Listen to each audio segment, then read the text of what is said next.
Olá e bem-vindo a mais um programa Entre Nós, que hoje vai falar com um arquiteto e roteirista. Acho mais fácil falar o seguinte, com um artista, porque os arquitetos são grandes artistas, né? Eu sou um engenheiro, então a gente falava o seguinte, que o arquiteto é um engenheiro que além da engenharia conseguiu colocar um pouco de arte na história. O Guto Requeno, tudo bem? Tudo bem, legal, prazerzão estar aqui hoje. Pô, obrigado por ter vindo aqui. Hoje é mais arquiteto ou é mais roteirista?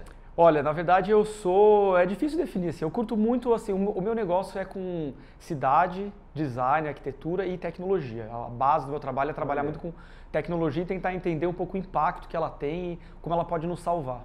Você é um urbanista, né? Sou formado em arquitetura e urbanismo. Aqui em São Paulo? Aqui em São Paulo, pela Universidade de São Paulo. São Paulo, aliás, que é celeiro de, acho que talvez dos grandes urbanistas brasileiros. Né? Celeiro dos grandes urbanistas. Eu sou do interior, eu sou de Sorocaba, e aí eu vim para cá estudar, ingressei no mestrado, abri meu estúdio e sou apaixonado por São Paulo. Isso foi uma coisa engraçada, o lance da tecnologia, porque a arquitetura está passando por uma mudança, assim, dramática, principalmente em termos da velocidade que essa mudança está acontecendo.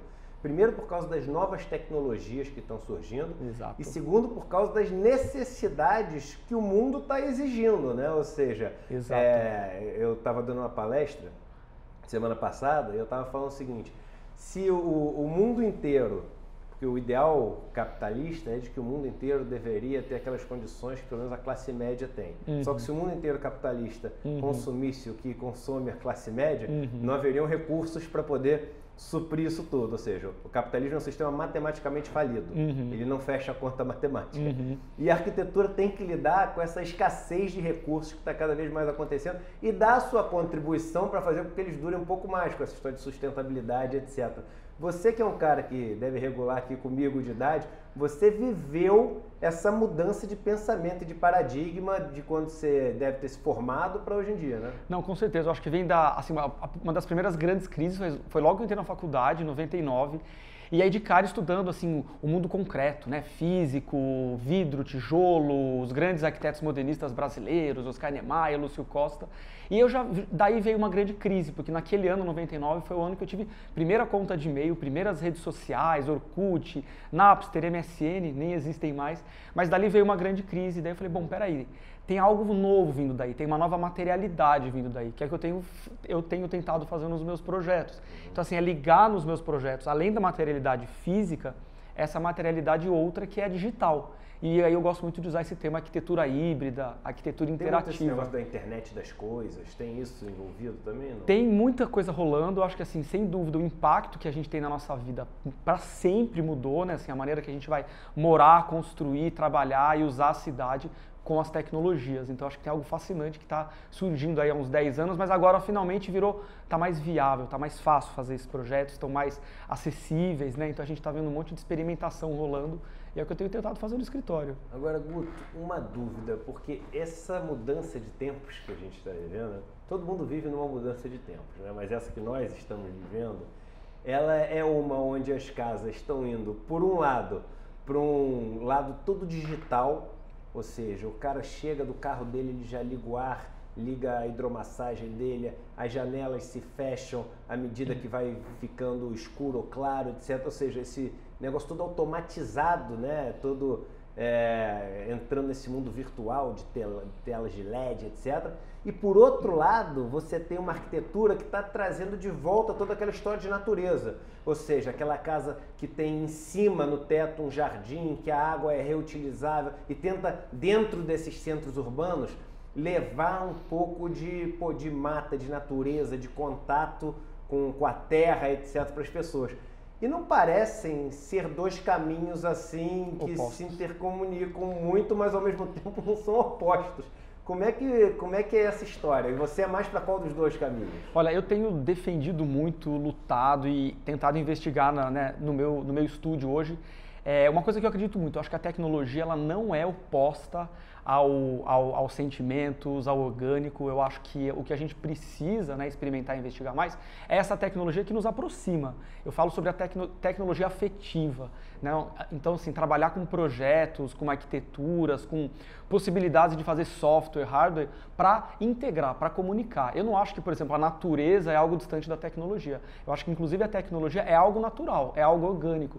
Uma coisa que me interessa demais também é entender que a gente é a primeira geração de ciborgues da humanidade. E eu acho isso fascinante, assim, né? Se a gente não entende que esse novo homem, né, mudou, está mudando, não dá pra gente olhar para fora e ver o espaço. A gente é homem-robô, literalmente. Aí quando a gente fala ciborgue, vem aquele imaginário hollywoodiano. Eu escrevi um artigo outro dia, né, que eu falei, os robôs somos nós. E exatamente isso. Então, você acredita nisso também? Por que somos ciborgues? Porque a gente é primeiro uma geração super protética. Né? Então a gente tem próteses que estão melhorando deficiências humanas, então desde marca-passo, lente de contato, olho biônico, uma perna, né? Quando um cara sofre um acidente e perde a perna, ele consegue ter uma prótese. E próteses que aumentam a nossa humanidade, né? Que nos levam para lugares que a gente não iria sozinho. O submarino é uma prótese que leva o meu corpo para o fundo do oceano. O telescópio leva o meu olho para as estrelas. Então, assim, são próteses que estão redefinindo para sempre a nossa humanidade. E daí surge, dentro desse pacote que eu gosto de pensar de cultura ciborgue, nanotecnologia, biotecnologia, genoma, clonagem. Então, assim, estamos vivendo a era do controle tecnológico, biológico, como a gente nunca viveu. Isso muda para sempre, né, o nosso entendimento. Por quê? Porque daí sai uma nova sensorialidade, né, uma nova cognição, uma nova maneira de se relacionar. Então, assim, eu acho que não dá mais para a gente pensar arquitetura e design da maneira que a gente pensava como os nossos pais, como os nossos avós, porque o nosso físico está literalmente mesclado com a máquina. É o orgânico e a máquina juntos. E quem são suas referências, assim, no mundo? Putz, eu gosto... Eu acho que vale muito a gente olhar para a arte, né? Eu acho que, assim, a arte contemporânea, os artistas são antenas, né, que recebem ali o que está rolando e conseguem direcionar isso. Eu gosto muito de um artista australiano chamado Stellark, que já traz essa questão da crise do corpo, ele constrói várias próteses, ele faz performances artísticas desde os anos 70, é um cara que fala muito sobre essa questão da cultura ciborgue. Gosto muito de uma artista francesa chamada Orlan, que também fala muito sobre a questão do feminismo na era digital, a crise do corpo. Ela usa o próprio corpo também como uma extensão da... Essa história de usar o corpo na arte está polêmica, né? Especialmente nesses tempos, né? Agora, o corpo, o nosso corpo está em crise, porque o nosso corpo se expandiu, né? A gente está na rede, a gente está na internet, a gente tem uma pegada eletrônica, então falar de cidade construída não é mais a mesma coisa. Eu acho isso muito rico, né? Você sabe até que outro dia eu estava falando num projeto que eu também estou sendo entrevistado, que eu acho que o mundo ele tem um pouco daquele mecanismo de homeostase que o corpo tem, ou seja, toda vez que você tem uma doença, o corpo vai fazendo com que gatilhos sejam acionados e você vai indo de volta para o outro lado, né? Quando você vai muito para o outro lado, então a volta para o equilíbrio é a homeostase. E eu acho que esse movimento que o mundo está tendo de virtualização das coisas, ou seja, você colocar um óculos que dá a sensação de você ter viajado, que dá a sensação de você estar pulando de paraquedas ou pegando uma onda, etc.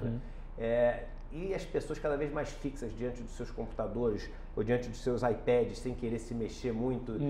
Eu acho que talvez isso seja um mecanismo do mundo fazendo com que o homem use menos os recursos naturais e use mais os recursos virtuais para poder se defender desse consumismo destruidor que ele acabou tendo, né?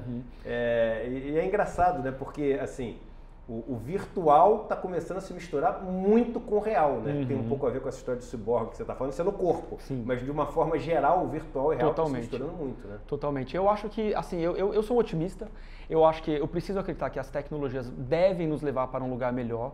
Como você acabou de falar, o mundo está ferrado, a gente destruiu o planeta, não dá mais para a gente consumir no mesmo ritmo, mas eu acho que o que vai nos salvar é a tecnologia, usada de maneira afetiva. Então, por exemplo, em alguns dos meus trabalhos, eu tenho convidado pessoas a narrar histórias de amor, coloco sensores, plugo sensores no corpo dela para detectar os dados emocionais que o corpo produz e uso isso para gerar produtos, objetos, espacialidades, né? Então é uma lógica diferente de você construir a cidade, a arquitetura, não só pela lógica de engenharia, não só pela lógica funcional, mas por uma lógica nova, que eu falo que é uma lógica afetiva. Então imagina que interessante, a gente já pode hoje, literalmente, com tecnologia de impressão 3D, produção digital, um monte de possibilidades robóticas, de construir novas cidades, novas arquiteturas a partir do amor, por exemplo. Né? Isso eu acho fantástico. Então eu acho que a tecnologia não deve nos afastar. A gente pensa no futuro tecnológico, essa coisa branca, aciada, minimalista, parece um bidê, essa coisa Apple. Eu acho que não é essa coisa bidê. Eu acho que o futuro tecnológico ele é orgânico, ele é humanizado, ele aproxima, ele é sujinho, ele é meio colaborativo. Eu acho que eu prefiro ser otimista mesmo que tudo faz a gente acreditar para não ser, né? E esse Guto roteirista, ele nasceu quando e como é que isso aí funciona? Pois é, essa é uma pretensão minha aí. Na verdade, eu adoro comunicação também. Então, hoje o estúdio, além de projeto, a gente faz projetos para televisão, para o cinema, para a internet. E eu já tive algumas séries de televisão, já fiz algumas coisas então para outros meios. E eu adoro sentar para desenhar essas séries, né? Eu acho que o grande objetivo nesses últimos anos tem sido entender mais a cidade, quais são os nossos problemas e como a gente pode curar esses problemas através da arte, através da tecnologia, através da arte pública, que é uma coisa que eu tenho feito bastante. E é uma veia mais cômica ou mais crítica, ou crítica e cômica, como é que Eu acho que tem uma coisa que assim, eu acho que hoje as pessoas querem ver naturalidade, né? É muito assim, então é o Guto ali de boné, de camiseta, com amigos que vão com câmera nas costas, filmam e editam junto e andam de bicicleta. Então assim, a gente tem viajado pelo mundo para várias capitais, mostrando essas cidades, mostrando feiras de arquitetura, de design, e daí a pretensão de roteirista vem meio que nesse momento, assim, que é sentar e como é que a gente cola isso, né? Eu acho que é um pouco de curadoria com o roteirista para a gente ter um produto para apresentar depois. Eu acho que hoje em dia não dá para se definir mais com muita clareza as profissões, né? O arquiteto não faz só prédio, né? Escreve, faz roteiro, faz TV. Isso que você está falando é uma coisa interessante, que eu acho que a arquitetura das grandes cidades brasileiras, ela sofreu uma influência muito, pelo menos na minha visão, muito positiva nas últimas décadas. Porque eu acho o seguinte, quando você chegou ali nos anos 90, no começo dos anos 2000, quem tinha dinheiro queria ter um negócio igual Miami. Então aquele negócio... Pretencioso, né? Arrogante, cafona. Pretencioso e cafona. A palavra é cafona. Essa é a palavra ruim, mas é verdade. Cafona, arrogante, né? E eu acho que ele foi embedado de arte nas últimas décadas. E aí acho que talvez tenha uma contribuição muito grande da arte contemporânea brasileira, que é uma arte super reconhecida no mundo hoje. Quando você pega Vicky Muniz, Beatriz Milhazes, os Gêmeos, você tem vários artistas aí que conseguiram reconhecimento enorme no exterior, e talvez isso tenha dado, eu acho que um toque na nossa arquitetura, que foi um toque que levou a nossa arquitetura para um lado bom, eu acho. Né? Eu acho que o que a gente está precisando é olhar para dentro, né? Assim, e isso tem acontecido com a arquitetura. Fazer uma arquitetura que é original, que é brasileira, com materiais brasileiros. Isso pode ser lindo, pode ser elegante. Tem que parar de ficar copiando Miami, Grécia Antiga, pondo coluna grega. Parece que nos últimos anos a quantidade de empreendimento que tinha essa estética, os neoclássicos, caiu por água abaixo, né? Mas a gente ainda vê muita coisa ruim. A verdade é que a nossa cidade, especialmente aqui onde a gente está em São Paulo, no geral é muito feia, né? Essa arquitetura estandartizada, um monte de janelinha, tudo cinza. Então eu também tenho defendido muito a possibilidade da gente hackear essa arquitetura. Não dá para destruir o que está feito, tem muita coisa feia, mas não é insustentável, não é economicamente viável.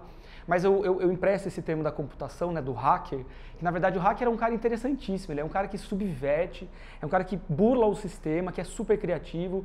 Muitos deles têm ideologias importantes como internet livre, privacidade. Então acho que essa ideia de hackear a cidade, no sentido de você plugar sistemas, né, jardim verde, tecnologia, fachada interativa, eu acho que isso pode trazer algo novo. E tem muito lance da apropriação do espaço comum também, do espaço urbano. Eu acho que você não consegue mudar o prédio, mas tudo que está fora do prédio você consegue mudar. E se tudo que está fora do prédio muda, o prédio passa a ter um outro contexto, ele fica até bonito dentro de um outro contexto. Então essa apropriação do espaço urbano é uma coisa importante. Isso, né? Você falou, é importantíssimo. Assim, a gente tem muito pouca qualificação dos espaços públicos, né? A gente tem praça, mas não tem banco, não tem luz, é feio.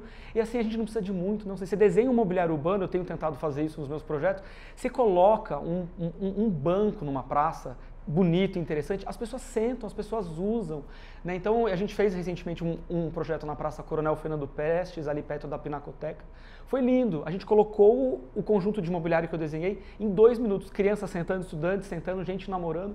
Então a gente precisa levar essa expertise do design, do arquiteto brasileiro para a rua, né? Para desenhar mais mobiliário urbano, mais praça, mais calçada, mais comunicação visual, porque a gente precisa mesmo migrar dessa cidade que tem medo de tudo, né? Fizeram a gente acreditar que a cidade é violenta e a gente tem que ter medo de tudo. Bom, de fato a cidade é violenta, mas a gente não precisa ter medo de tudo. O que a gente tem que fazer é ocupar. Então acho que também tem uma coisa maravilhosa acontecendo, que é esse movimento, essa força de ir para a rua. Né? A gente está assistindo nos últimos anos, especialmente nos últimos 5 anos, uma força, uma vontade de ocupar a rua. Né? Então tem muito festival de ocupação, piquenique, um monte de crowdfunding, né, de projetos colaborativos para financiar projetos na rua. Tem arquitetos, artistas ocupando, grafite. Então acho que se tem 1000 motivos para a gente ficar desanimado com a realidade urbana, tem outros milhões de motivos para a gente acreditar que a gente vai sim para um lugar melhor. Eu acho que São Paulo pode ser protagonista e tem sido nessas questões, né? Com tanto conflito e com tanta complexidade, tem coisas legais surgindo. Tá ótimo. Muito obrigado pela presença aqui Obrigadíssimo. entre nós, Guto Requena, e parabéns aí por todo o seu trabalho. Obrigado.